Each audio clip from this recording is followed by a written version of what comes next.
Hello, what's up everyone? Welcome back to another video. In today's video, I'll be showing you how to link your Epic account to your Marvel's Rivals account. As always, if you're curious about the gear I'm using to create this video, you can find links to everything in the description below. So let's jump right in. Once you are in any browser you want, and I'm using in Google Chrome, so I just have to search Marvel Rivals. And once you are in here, you just have to click the official page in Marvel Rivals.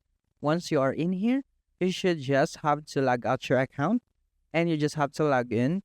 So if you wanted to link your account in Epic Games or Epic Store, you could click this and you should fill up the username and password. And once you are done filling that up, the Epic Games should have been linked into your Marvel Rivals. So thanks for watching. I hope this guide on how to link your Epic Games account to your Marvel Rivals account was helpful.